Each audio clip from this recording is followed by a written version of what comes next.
read that on practice. So, God bless you. Is my eyes still looking good? I don't know. I feel like it's peppering me. But, anyways, hold ever. Keep on moving. So,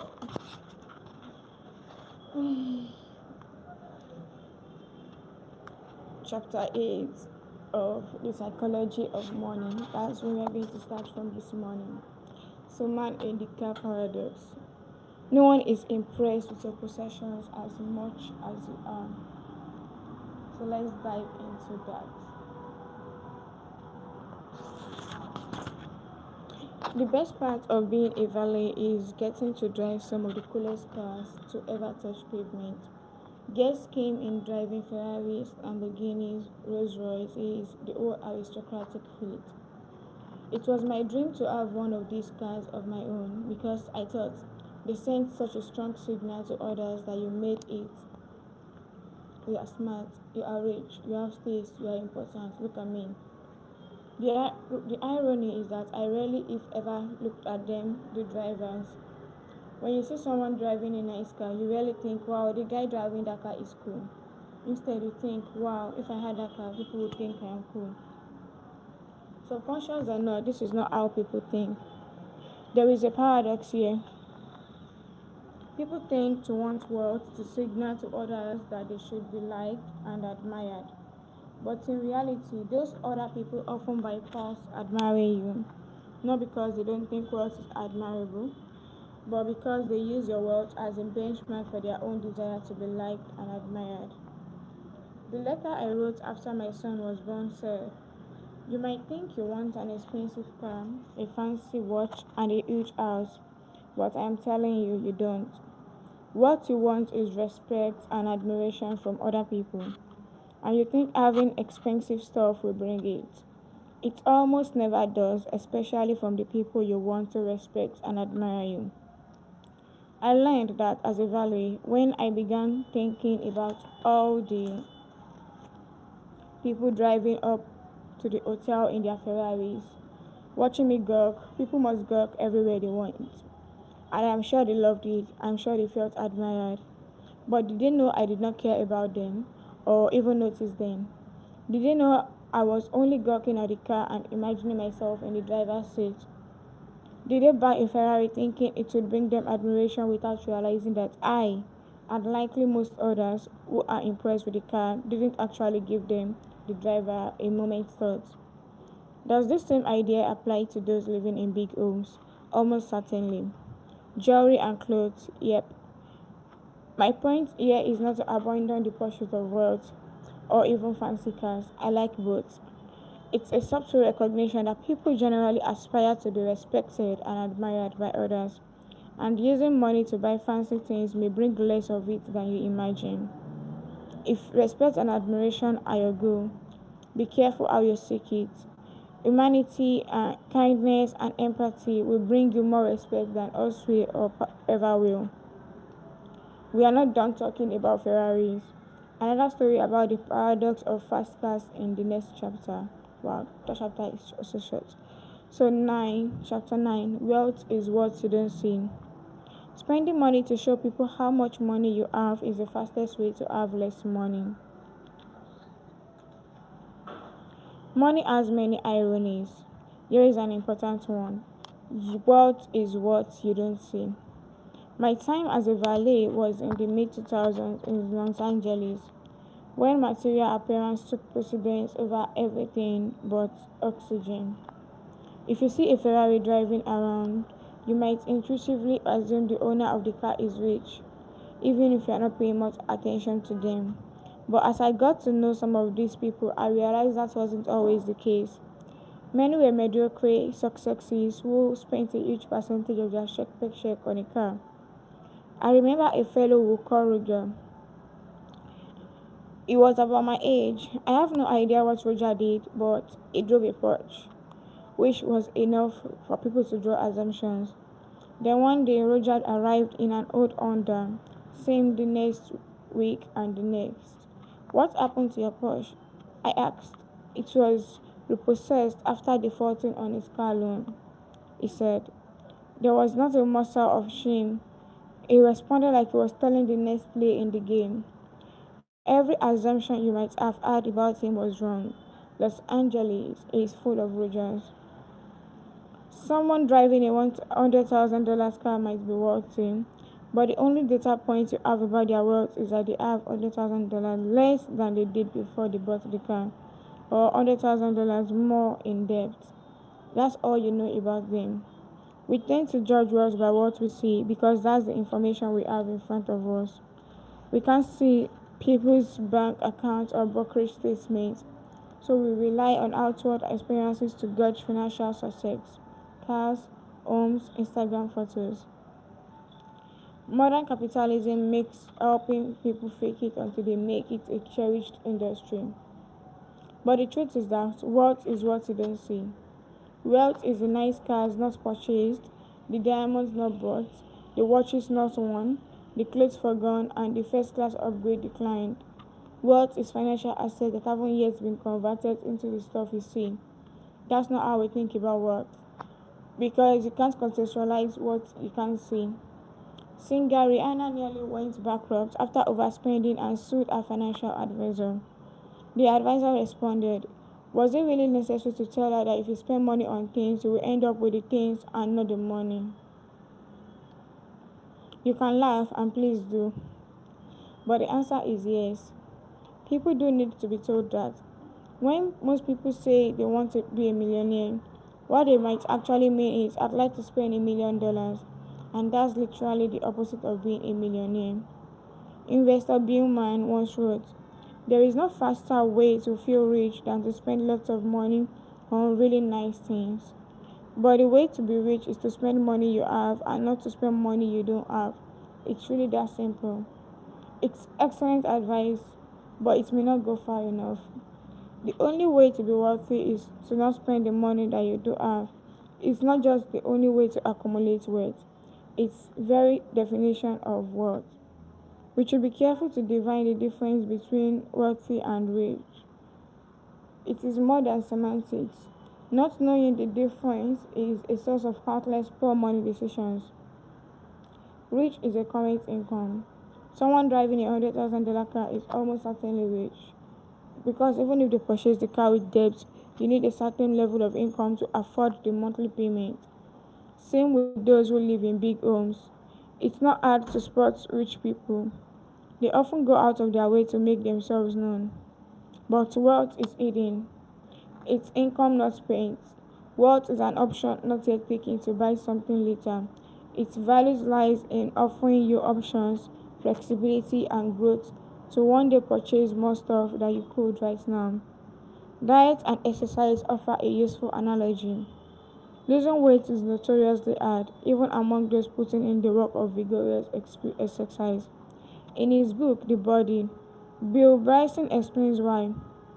One study in America found that people overestimate the number of calories they burned in a workout by a factor of 4. They also then consumed on average about twice as many calories as they had burned off. The fact is, you can quickly undo a lot of exercise by eating a lot of food, and most of us do.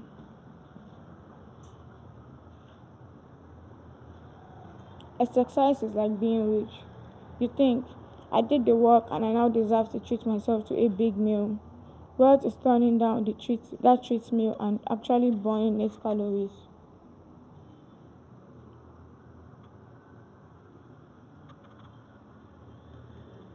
Wealth is eating. Exercise is like being rich. You think I did the work and I now deserve to treat myself to a big meal. Wealth is turning down that treat meal and actually burning less calories. It's hard and requires self-control. But it creates a gap between what you could do and what you choose to do, and that accrues to you over time. The problem for many of us is that it is easy to find rich role models. It is harder to find wealthy ones because, by definition, their success is more hidden. There are, of course, wealthy people who also spend a lot of money on stuff. But even in those cars, what we see is their richness, not their wealth. We see the cars they choose to buy and perhaps the school they choose to send their kids to.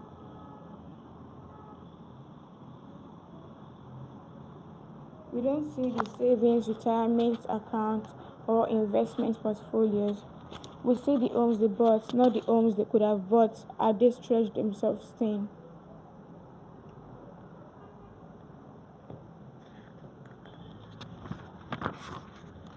The danger here is that I think most people deep down want to be wealthy. They want freedom and flexibility, which is what financial assets not yet spent can give you. But it is so ingrained in us that to have money is to spend money that we don't get to see the restraint it takes to actually be wealthy. And since we can't see it, it's hard to learn about it. People are good at learning by imitation, but the hidden nature of us makes it hard to imitate others and learn from their ways. After he died, Ronald Reagan became many people's financial role model. He was lionized in the media and cherished on social media. But he was nobody's financial role model while he was living because every penny of his wealth was hidden, even to those who knew him. Imagine how hard it would be to learn how to write if you couldn't read the words of your great authors. Who would be your tips? Who would be your inspiration? Who would you admire? Whose now tricks and inspiration and tips would you follow? It would make something that is already hard even harder. It's difficult to learn from what you can't see, which helps explain why it's so hard for many to build wealth. The world is filled with people who look modest but are actually worthy and people who look rich who live at the razor's edge of insolvency. Keep this in mind when quickly judging others' success and setting your goals. If wealth is what you don't spend, what good is it? Well, let me convince you to save money. So, which is the chapter 10? Save money. The only factor you can control generates one of the only things that matters. How wonderful. Let me convince you to save money. It won't take long, but it's an odd task, isn't it? Do people need to be convinced to save money? My observation is that yes, many do.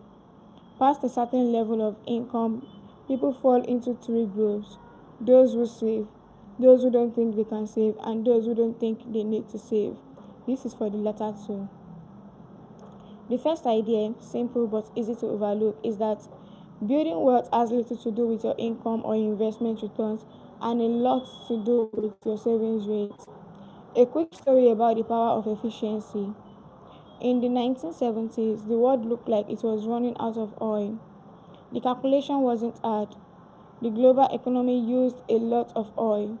The global economy was growing, and the amount of oil we could drill couldn't keep up. We didn't run out of oil, thank goodness. But that wasn't just because we found more oil or even got better at taking it out of the ground.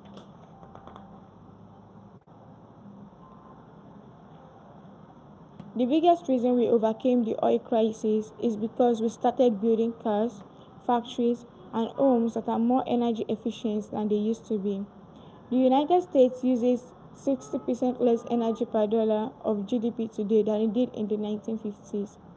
The average miles per gallon of all vehicles on the road has doubled since 1975. A 1989 Ford Taurus sedan averaged 18.0 mpg. A 2019 Chevy Suburban absurdly large SUV averaged 18.1 mpg. The world grew its energy wealth not by increasing the energy it had, but by decreasing the energy it needed. US oil and gas production has increased 65% since 1975, while conservation and efficiency has more than doubled what we can do with that energy. So it's easy to see which has mattered more. The important thing here is that finding more energy is largely out of our control and shrouded in uncertainty because it relies on out of our control and shrouded in uncertainty because it relies on a slippery mix of having the right geology, geography, weather, and geopolitics. But becoming more efficient with the energy we use is largely in our control. The decision to buy a lighter car or ride a bike is up to you and has a 100% chance of improving efficiency. The same is true with our money. Investment returns can make you rich, but whether an investing strategy will work and how long it will work for, and whether markets will cooperate.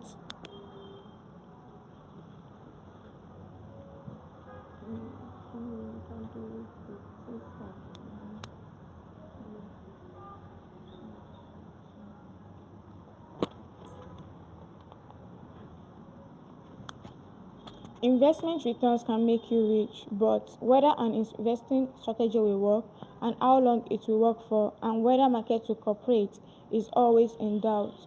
Results are shrouded in uncertainty.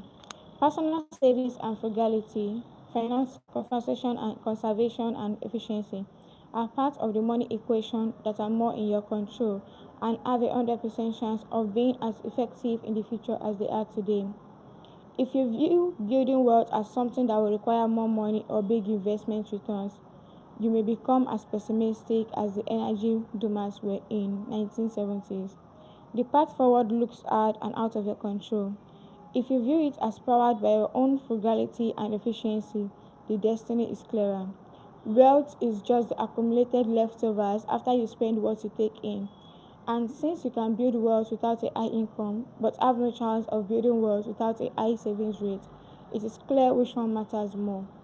More importantly, the value of wealth is relative to what you need. Say you and I have the same net worth, and say you are a better investor than me. I can earn 8% annual returns and you can earn 12% annual returns, but I am more efficient with my money. Let's say I need half as much money to be happy while your lifestyle compounds as fast as your assets. I am better off than you are, despite being a worse investor. I am getting more benefit from my investments despite lower returns. The same is true for incomes. Learning to be happy with less money creates a gap between what you have and what you want, similar to the gap you get from growing your paycheck but easier and more in your control. A high savings rate means having lower expenses than you otherwise could, and having lower expenses means your savings go further than they would if you spent more. Think about this in the context of how much time and effort goes into achieving 0.1% of annual investment outperformance. Millions of hours of research, tens of billions of dollars of effort from professionals, and it's easy to see what's potentially more important or worth chasing. There are professional investors who grind 80 hours a week to add a tenth of a percentage point to their returns when there are 2 or 3 full percentage points of lifestyle bloat in their finances that can be exploited with less effort. Big investment returns and fat paychecks are amazing when they can be achieved, and some can achieve them.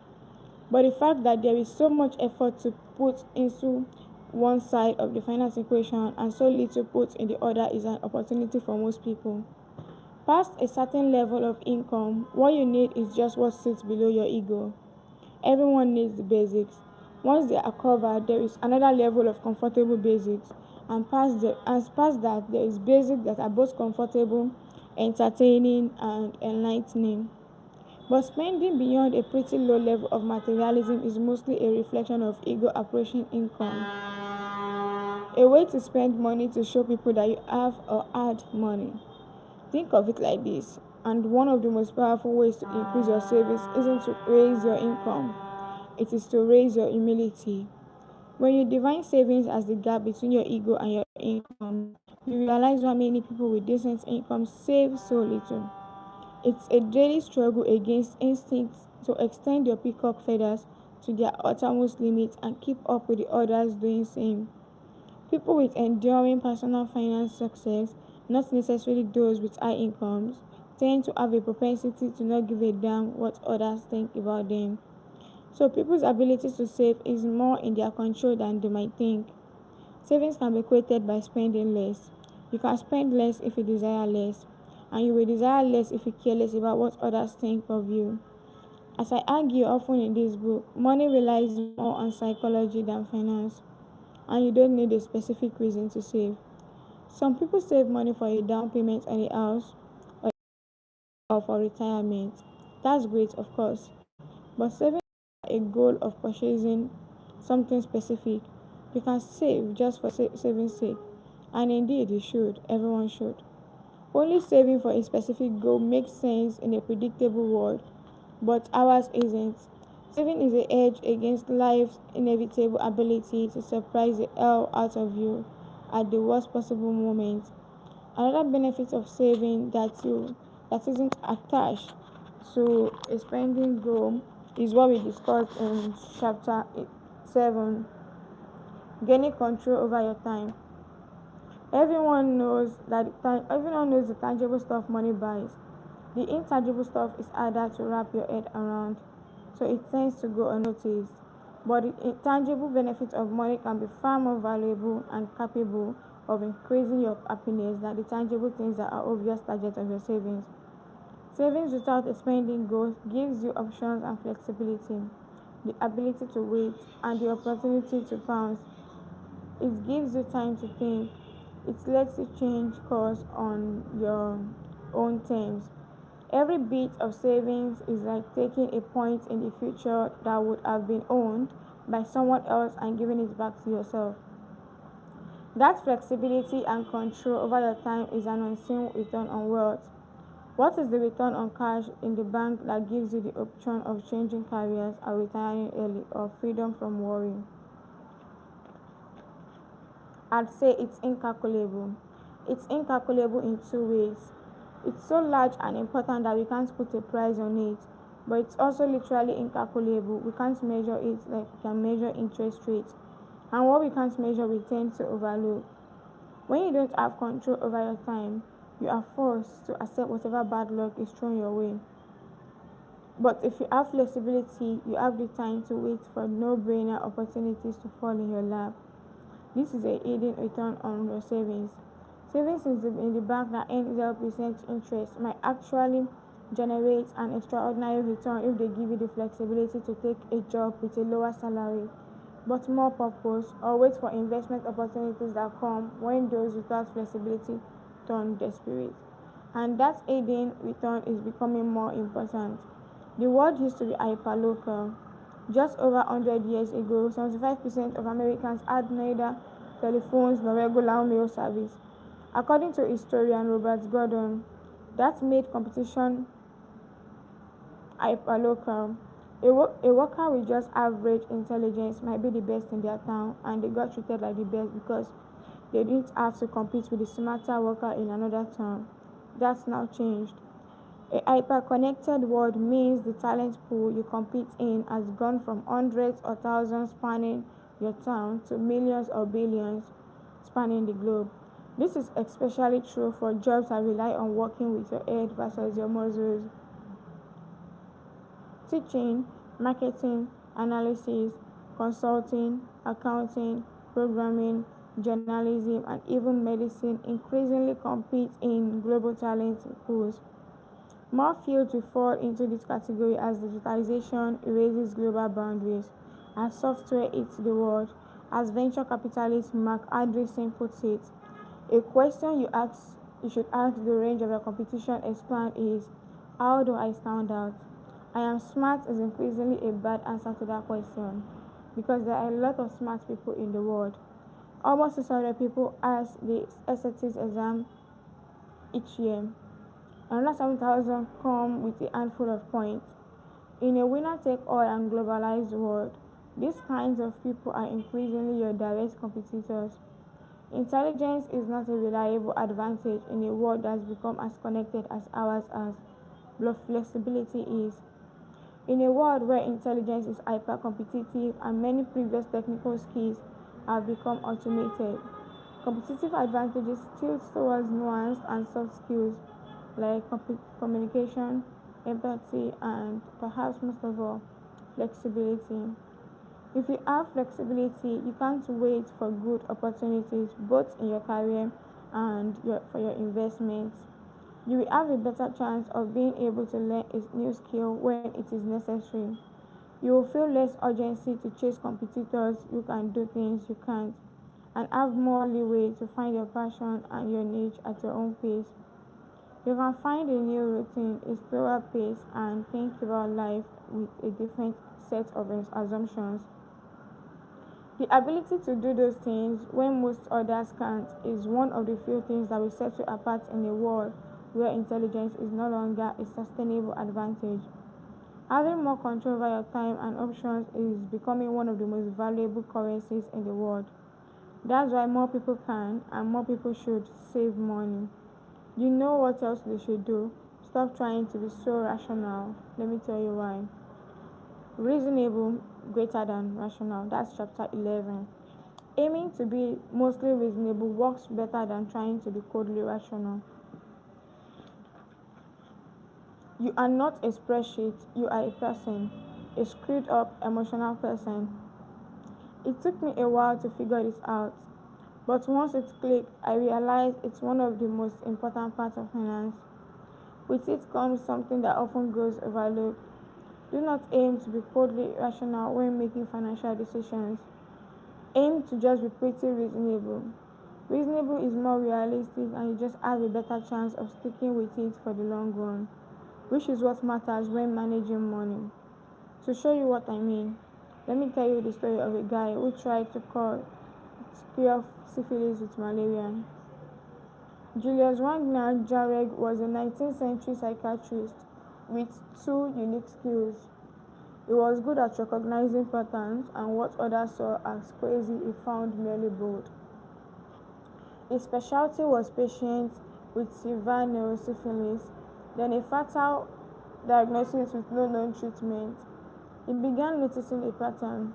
Syphilis patients tended to recover if they had the added misfortune of having prolonged fevers from an unrelated ailment.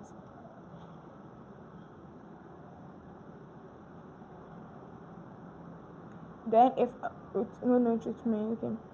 Wagner Jarek assumed that this was due to a hunch that had been around for centuries, but doctors didn't understand well. Fevers play a role in helping the body fight infection, so he jumped to the logical conclusion. In the early 19th, Wagner Jarek began injecting patients with low-end strains of typhoid, malaria, and smallpox to trigger fevers strong enough to kill off their syphilis. This was as dangerous as it sounds. Some of his patients died from the treatment. He eventually settled on a weak version of malaria since it could be effectively countered with quinine after a few days of bone-rattling fevers. After some tragic trial and error, his experiments worked. Wagner Jarek reported that 6 in 10 syphilis patients treated with malaria therapy recovered compared to around 3 in 10 patients left alone. He won the Nobel Prize in Medicine in 1927. The organization today notes the aim work that concerned Wagner Jarek throughout his working life was the endeavor to cure mental disease by inducing a fever.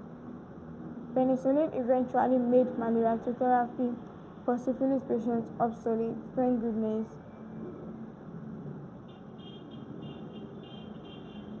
But Wagner Jarek is one of the only doctors in history who not only recognized fever's role in fighting infection, but also prescribed it as a treatment. Fever has always been as feared as they are mysterious. Ancient Romans worshipped Febris, the goddess who protected people from fevers. Amulets were left at temples to placate her, hoping to stave off the next round of shivers. But Wagner Jarek was onto something. Fevers are not accidental nuisances. They do play a role in the body's road to recovery.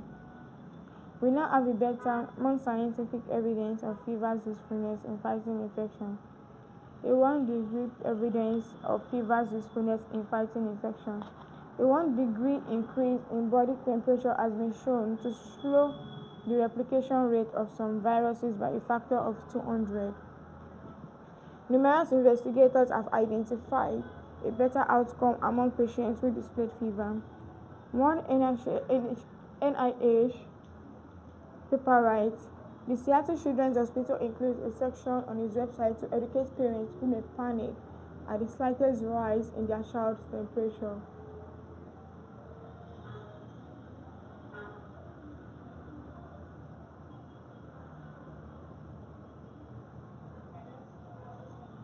Fevers turn on the body's immune system. They help the body fight infection. Normal fevers between 100 and 104 degrees are good for sick children.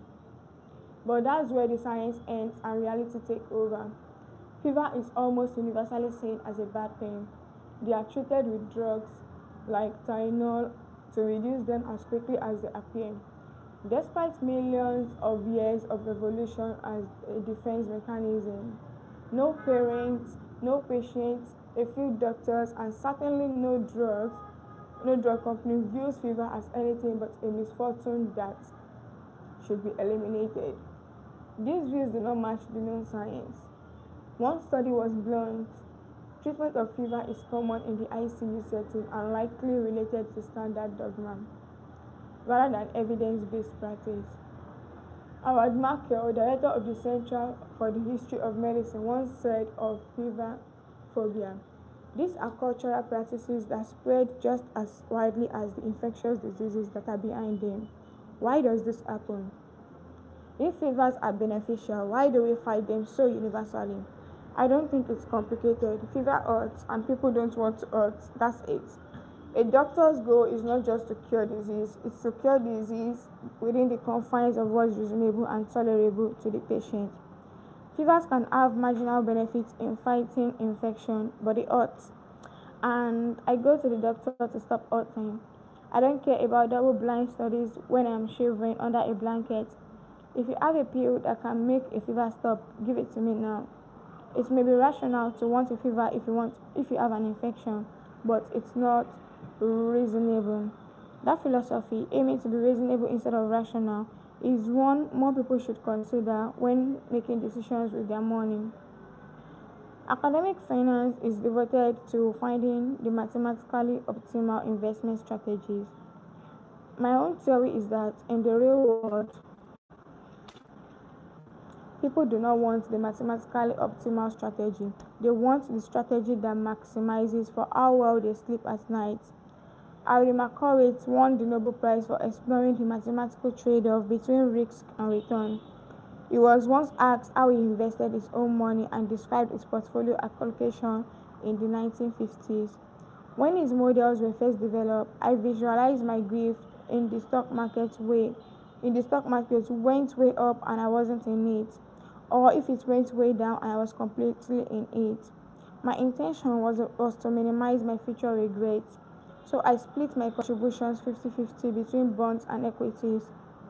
Markowitz eventually changed his investment strategy, diversifying the mix. But two things are important. One is that minimizing future regrets is hard to rationalize on paper but easy to justify in real life. A rational investor makes decisions based on numeric facts. A reasonable investor makes them in a conference room, surrounded by co-workers you want to think highly of you, with a spouse you don't want to let down, or judged against the silly but realistic competitors that are your brother-in-law, your neighbor, and your own personal doubt. Investing has a social component that is often ignored when viewed through a strictly financial lens. The second is that this is fine. Jason Swick, who conducted the interview with Markowitz, described how he invested, later reflected, "My whole view is that people are neither rational nor irrational. We are human. We don't like to think harder than we need to, and we have unceasing demands on our attention." Seen in that light, there is nothing surprising about the fact the pioneer of modern portfolio theory built his initial portfolio with so little regard for his own research. Nor is it surprising that he adjusted it later.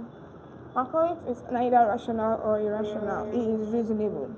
What's often overlooked in finance is that sometimes something can be technically true but contextually nonsense.